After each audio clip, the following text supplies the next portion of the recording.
prosseguindo o nosso estudo, O Homem Ser Psíquico, capítulo 29 do livro Depois da Morte. Leon Denis começa nos relembrando um estudo que nós já fizemos quando falávamos sobre perispírito, sobre esse ser trino que é o homem, composto pela alma, perispírito e o corpo físico. O corpo é esse envoltório material, temporário, que nós abandonamos quando morremos, quando desencarnamos. O perispírito é esse tipo de matéria que nós chamamos de uma matéria mais quintessenciada, porém ainda matéria, um invólucro fluídico permanente que acompanha a alma após o desencarne. E a alma é esse princípio inteligente, é o centro de força, é o foco da consciência e da personalidade do ser. Esses três elementos, inteligência, que está na alma, o fluido, que está relacionado com o perispírito, e a matéria com o corpo físico, é que constituem esse ser, o homem, que é constituído pelo mesmo material, submetido às mesmas leis do universo. Nós podemos até dizer, como nos fala Leon Denis, que o homem é um pequeno pedaço desse universo, um microcosmo desse universo. Essa miniatura do universo que é o homem é regida pelas mesmas leis que regem o universo e carrega consigo as mesmas potências que o universo. Que leis seriam essas? Que potências seriam essas? Vamos dar algum exemplo. A lei de afinidade fluídica, a lei de afinidade moral, nós temos falado bastante aqui durante o nosso estudo. É pela semelhança de gostos, pela semelhança de pensamentos, de sentimentos, que esses espíritos vão vibrar numa determinada faixa e vão poder fazer uma sintonia mais perfeita. Agora, e no campo físico? Que leis nós poderíamos exemplificar? Então, a lei, por exemplo, de afinidade eletrônica, que rege todas as matérias que estão no universo, desde o pequeno átomo até os seres, os corpos celestes mais complexos, todos eles formados por esse átomo, e existe uma propriedade que é a afinidade eletrônica. Quando esse átomo tem afinidade por elétrons, que é uma subpartícula do átomo, ele libera uma grande quantidade de energia. Isso é uma lei, está mostrando a afinidade. E essa lei tanto está nos homens como está nas estrelas. Quando nós pensamos na solubilidade entre dois materiais, por exemplo, água e óleo, que não se misturam, nós dizemos que são imiscíveis. Também uma lei está regendo.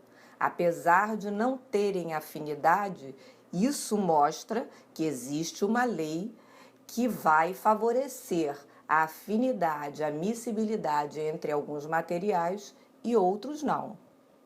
Até nas partículas que a olho nu são invisíveis, como, por exemplo, dissolver um sal na água, e nós não vemos mais esse sal, mas sabemos que lá ele está dissolvido pelo simples sabor da água, existe uma lei que rege a dissolução dessas partículas, como nós podemos ver aí.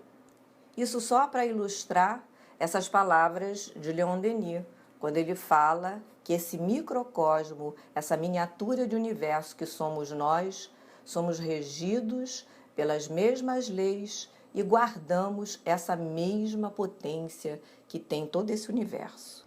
E ele ainda diz mais, que o conhecimento perfeito do nosso ser nos levará certamente à compreensão das leis superiores do universo. Isso por uma analogia simples, lógica. E, claro, a compreensão dessas leis superiores do universo nos trará a perfeição. É óbvio que essa perfeição é uma perfeição relativa. Sede perfeitos como perfeito é o vosso Pai.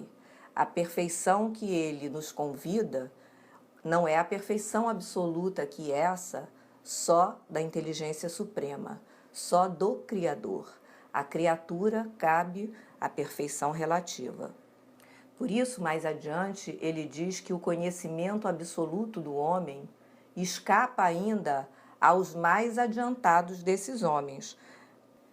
E se nós recorrermos ao Livro dos Espíritos, lá no capítulo 2, na questão 17, nós vamos ver na pergunta de Kardec, quando ele questiona sobre o conhecimento do homem a respeito do princípio das coisas, os Espíritos dizem que Deus não permite que tudo seja revelado ao homem aqui na Terra. Nós sabemos que aqui na Terra, um mundo ainda de provas e expiação, transformando-se num mundo de regeneração, ainda está num dos primeiros degraus da longa escala evolutiva. Portanto, aqui ainda não habitam esses seres perfeitos. E na questão seguinte, Kardec questiona mais uma vez sobre esse conhecimento, essa revelação de conhecimentos, e os espíritos respondem que o véu se ergue na medida em que ele, o homem, se depura. Mas, para a compreensão de certas coisas, o homem ainda necessita de faculdades que ainda não possui.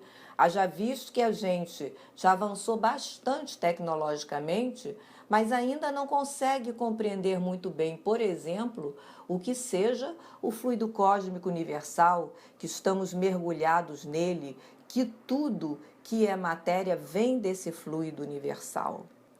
E sobre esse nosso vai e vem, mundo espiritual, mundo material, Leon Denis diz que a alma despida, desprendida do corpo material, mas revestida do seu invólucro sutil, mais material, que é o perispírito, esse conjunto de alma e invólucro sutil são o espírito.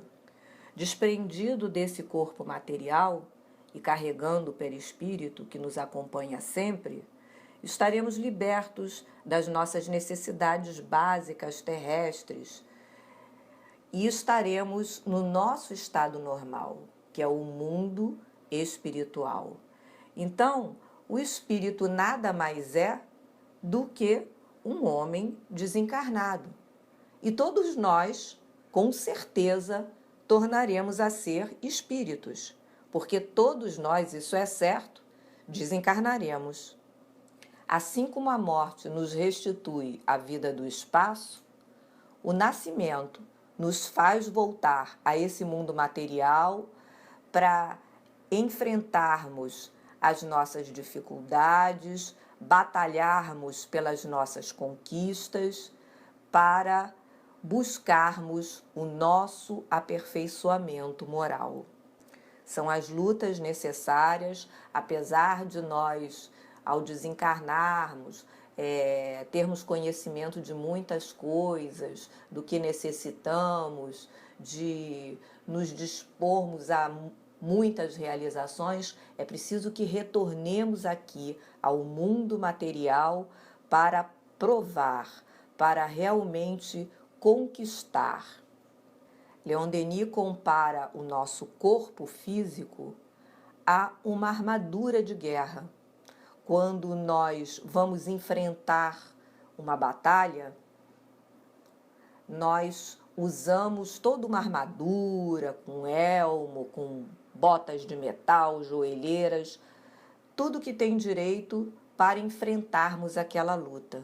Assim, o nosso corpo material, com todos os recursos necessários, saúde ou doença, deficiências ou não, para enfrentarmos e conquistarmos aquilo que nós mais necessitamos. E aí, ao terminarmos a luta, deixamos a nossa armadura e retornamos à nossa condição natural, que é a condição de espíritos. Uma vez que já está mais do que provado a pré-existência da alma, por tantas notícias, isso não é nenhuma reflexão, nenhuma derivação, nós nos perguntamos então em que condições o espírito prossegue a sua vida depois da morte.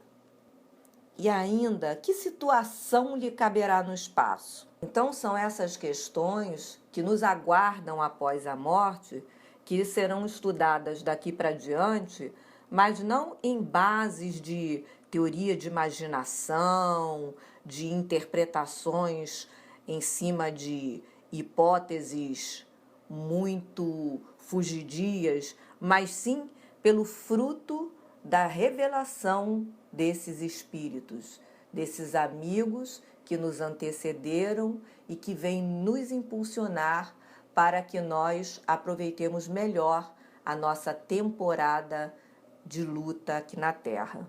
Essas revelações, por sua vez, vão nos motivar a renovar atitudes, porque fica muito claro em todas essas revelações a lei de justiça soberana. A lei de justiça que muitas vezes traduzimos em lei de causa e efeito. É através da minha atitude de hoje que eu estou construindo o meu futuro, o meu amanhã. Cada pontinho a mais que eu coloco nesse meu livro hoje, eu vou ter o resultado dele, a reação dele, o efeito dele mais adiante, seja para o bem, seja para o mal. Por isso, tão importante o trabalho na evangelização infantil, quando nós vamos estimulando as crianças a despertarem para essa lei de justiça, porque isso desenvolve o senso moral. Se eu fizer bem, eu vou colher o bem. Se eu plantar o mal, eu vou colher o mal.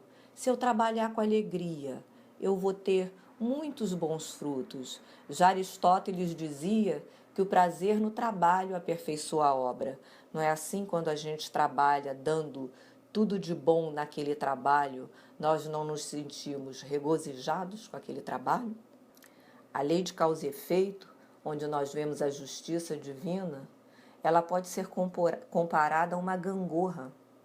Nossas idas e vindas aqui ao planeta Terra, ou a qualquer que seja o planeta no mundo material. Se hoje nós agimos no bem, amanhã nós recolheremos o fruto desse mesmo bem. Assim como se nós semearmos a desavença, colheremos esse mesmo tipo de sentimento e de reação nas pessoas que atravessarem o nosso caminho no futuro. E às vezes esse futuro nem é tão distante. O alcance dessa lei de justiça é tão grande, é tão profundo, é tão significativo, que ele vai promover em nós o fortalecimento da fé, aquela que pode encarar as dificuldades sem perder a esperança e tornar mais suportáveis os males da vida.